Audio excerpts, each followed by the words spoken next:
At kaugnay pa rin ng anomalya sa flood control projects, makakausap po natin sa linya ng telepono si Baguio City Mayor Benjamin Magalong, isa sa mga naunang nagbunyag ng sinasabing porsyento para sa ilang opisyal ng pamahalaan na gustong maging kontraktor ng gobyerno.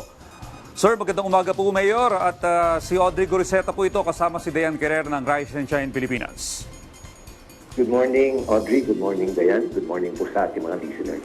Okay, Mayor, una po sa lahat, ano po ang inyong reaksyon sa mga pinangalanan o mga ibinunyag ng mag-asawang Diskaya sa Senate hearing kahapon? Well, alam mo, we still have to verify it. Pero looking at, I was watching yung kanyang revelation, tuloy-tuloy naman. Kita mo, walang hesitation. At very confident siya. It shows na, in terms of, alam mo, sa body language at statement analysis, wala akong nakikitang signs of deception.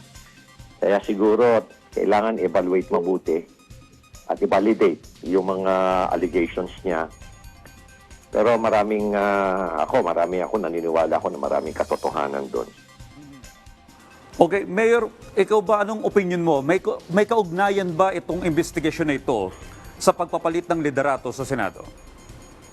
Ay, walang kinalaman yun. Wala namang kinalaman yun. Alam mo, may sariling affair ang Senate pagdating sa leadership. Kaya it has nothing to do with that. And besides, kung sakasakali man na si Senator Lacson na magpapatuloy na investigation, very credible si Senator Lacson. Well, Mayor, kayo po ba'y naimbitahan din sa naturang investigasyon? O halimbawa sa may lower house, kayo po ba'y dadalo dito? I was invited last September 3 sa Senate, pero I declined kasi nga mas gusto ko na doon na lang muna sa House bago pumunta sa Senate. At with respect to Senator Marcoleta, nagpadala ako ng letter sa kanya. So hanggang ngayon, hinintay ko pa rin yung invitation ng House sa akin. Well, Mayor, ano po yung reaction nyo sa pahayag ng iba pang mga dumalong contractors na wala daw silang binigyan ng porsyento ng mambabatas o DPWH official? Ayan, mga nagsisinungaling. Obvious na nagsisinungaling yung mga yan. Walang kaduda-duda yung. At kung titignan mo, walang reputation yung mga yan. Alright, Mayor Magalong, magandang umaga po. Dayan Querer po to. Thank you for taking our call.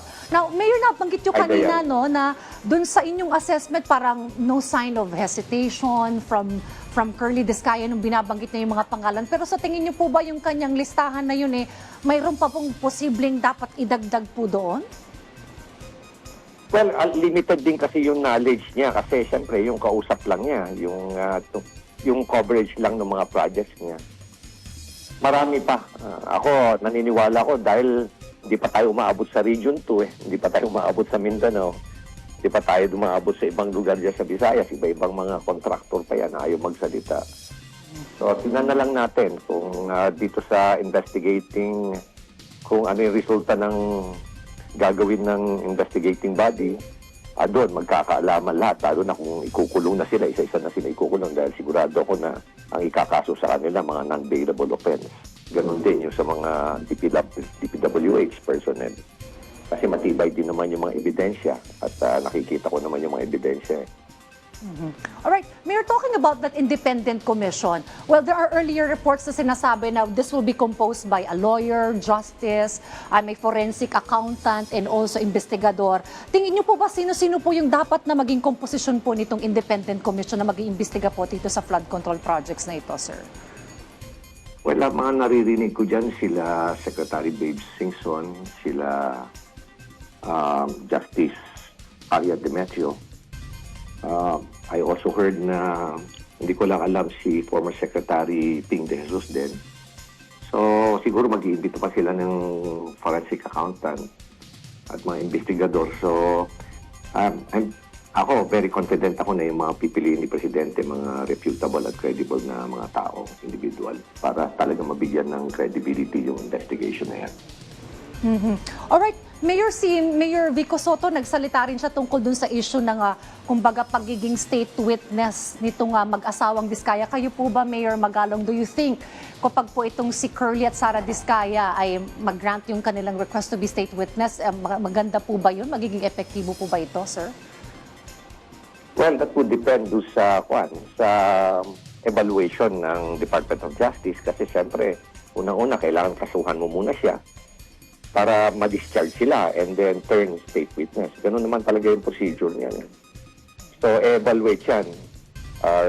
Meron namang parameters na na magko-qualify sa kanila kung pwede sila maging state witness. Alright. Now, Mayor, meron din po kay grupo itong Mayors for Good Governance. I wonder if ito pong M4GG na ito ay meron din po kayong mga efforts or mga hakbang na gagawin patungkol po dito sa gitna ng issue ng mga maanumalyang flood control projects. Marami kaming ginagawang hakbang diyan. Una-una, kasama namin sila dito sa pagpapalabas ng mga anomalya. At kasama namin yung mga miyembro dito dahil sila rin mismo talagang very frustrated din sa sistema na ang mga projects na ginagawa ng kanilang mga congressman wala man lang konsultasyon sa kanila sa local government. Talagang frustrated that. At this is a common sentiment not only among mayors na membro ng Mayors for Good Governance but basically common sentiment among municipal mayors and city mayors. At pati yung DPWH, nakikinig lang yan, kumukuha lang yan ng order sa congressman.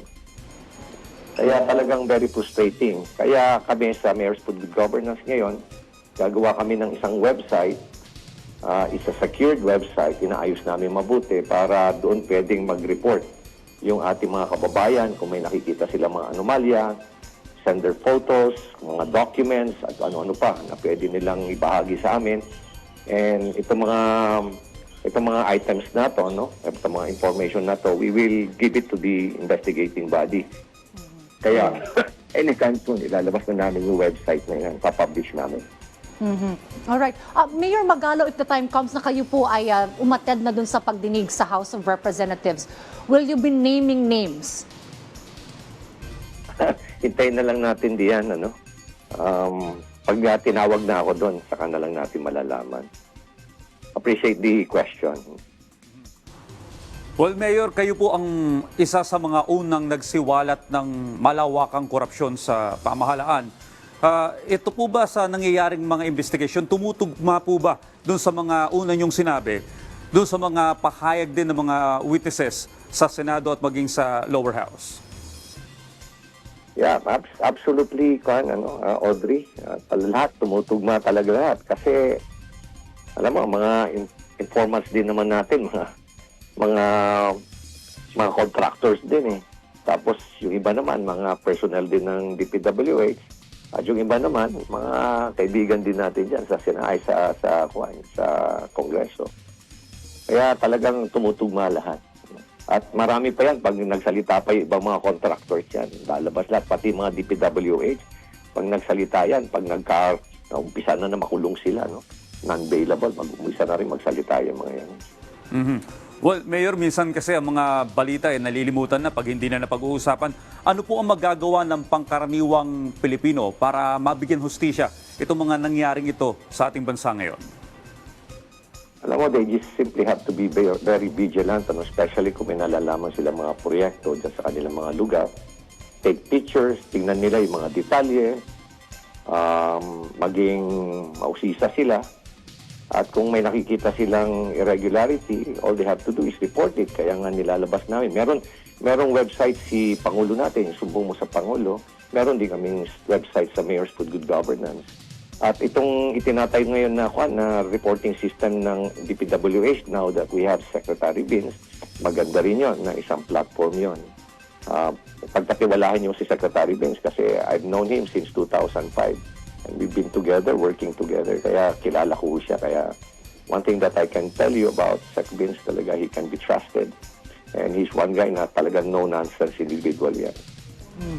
Well, panghuli na lamang po, Mayor Benjamin Magalong, with all these investigations, ano po sa tingin po ninyo ang kahihinatnan po ng mga investigasyong ito patungkol po sa mga maanumalyang flood control projects, Mayor? Well, ako very very very positive ako dito sa Senate, especially na ngayon nga bago ng ating ang mag-head nung ating Blue Ribbon Committee. Talagang makikita mo talaga na mas credible yan. Ilang beses ko naman na nabanggit yan. Doon sa House, nagdududa ako dyan na walang pupuntahan yan. Pasensya na lang ho. Pero maraming maayos dyan, matitinong mambabatas dyan sa House. Pero pati sila, very frustrated na rin sila sa nangyayari. Kaya, ewan ko At isa pa, hinihintay ko nga ho yung invitasyon nila.